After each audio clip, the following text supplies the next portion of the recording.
Bonjour à toutes et à tous.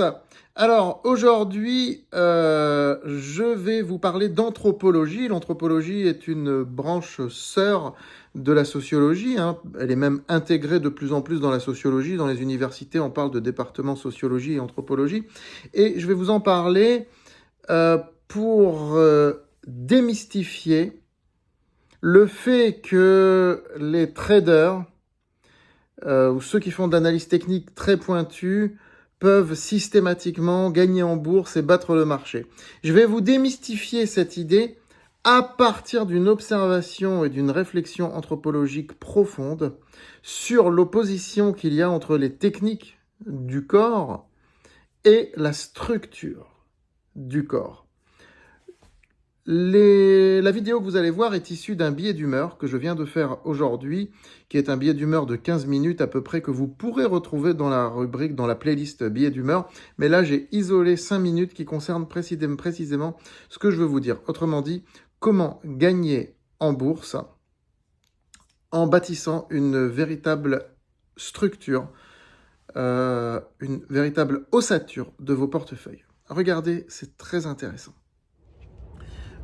J'observe beaucoup les sports de combat, mais au-delà des sports de combat formatés comme la boxe, le MMA, etc., qui sont de plus en plus formatés, les combats, tout simplement. Je m'intéresse vraiment à la chose. Et ce dont je me suis aperçu, c'est que quand on dit je veux dire, le mythe du petit qui fait de la technique, qui répète le même mouvement de karaté 10 000 fois de suite, qui s'entraîne énormément, qui se muscle énormément, et qui peut terrasser un géant parce qu'il va frapper au bon endroit, au bon moment, mais c'est un mythe. C'est un mythe. Ça n'existe quasiment pas, ça. Ça n'existe pas, la vérité. Une chance sur un million, sur 10 millions. Voilà. Vous allez me dire quel rapport avec la bourse? Ben, je vais vous dire. Une fois que j'ai pris conscience de ça, c'est de l'anthropologie, finalement, c'est de l'anthropologie physique, physiologique, en définitive. Hein. On est dans le domaine de l'anthropologie, qui est un domaine connexe de la sociologie. Une fois que j'ai pris conscience de ça, je me suis dit, ce qui compte pour combattre, pour vaincre, c'est la structure, beaucoup plus que la technique ou que l'entraînement. Donc les traders, qui sont là avec leur figure technique, qui sont là avec leur entraînement, qu'ils ont répété 10 fois, 10 000 fois, 20 000 fois la même figure technique, et qui pensent qu'ils vont, qui disent en tout cas, même s'ils ne le pensent pas vraiment, mais qui disent qu'ils vont réussir à chaque fois, qu'ils réussir à chaque coup, et qui vous transmettent ces techniques-là pour 10 000 balles la formation, 15 000 balles la formation, moi je dis c'est de l'arnaque. C'est exactement comme le mec qui fait du karaté ou du kung-fu, ce que vous voulez, ou comment ça s'appelle, ce qui est hyper à la mode, la taekwondo, depuis des années, qui va monter une formation de self-défense, et qui a, voilà, les techniques imparables pour vous défendre, quel que soit l'adversaire. Ça marche pas. La structure l'emporte toujours sur la technique. Ah, mais c'est un fait. Et alors, quel est le rapport avec la bourse?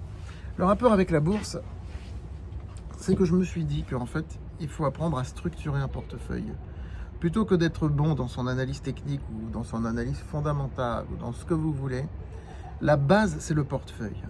Vous pouvez faire de très bons coups sur des valeurs, de très mauvais coups sur d'autres valeurs. Peu importe.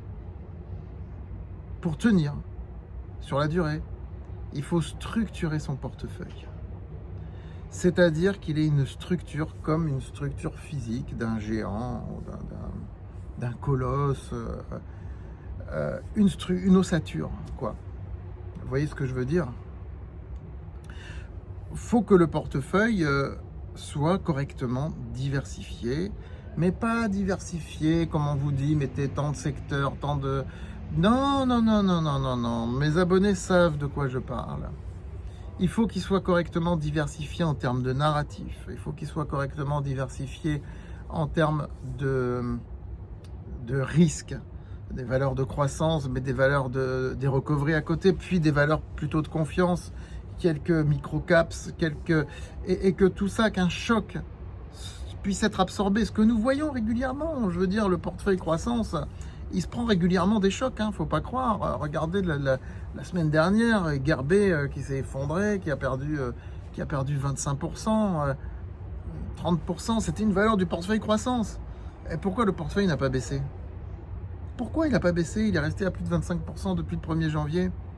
Je ne trafique pas les chiffres, sinon je n'aurais plus d'abonnés. Depuis longtemps. Et c'est toujours les mêmes. Il y en a qui sont là fidèles depuis plus de 20 ans. Non, s'il n'a pas bougé, c'est parce que le choc a été correctement absorbé. Un géant, encore une fois, qui va se prendre un coup de poing, même bien placé de la part d'un petit karatéka et qui a répété le mouvement 10 fois de suite, bah, évidemment qu'il va le ressentir. Mais ça ne va pas l'ébranler, parce que la structure est là. C'est ce qui s'est passé avec Gerbet. Le portefeuille s'est pris un coup à un endroit précis de ce portefeuille, dans le côté un peu recovery, etc. Une recovery qui n'a pas marché, hein, pour le dire. Eh bien, le portefeuille n'a pas été ébranlé du tout. Voilà, parce que à côté, bah, ça a été absorbé. On a des valeurs qui montent, on a des valeurs qui distribuent du dividende, on a des valeurs, on a des ETF qui suivent des tendances macroéconomiques et qui montent. Enfin voilà, ça a été complètement absorbé. Voilà. Voilà, j'espère que vous êtes convaincus par ce que vous venez d'entendre.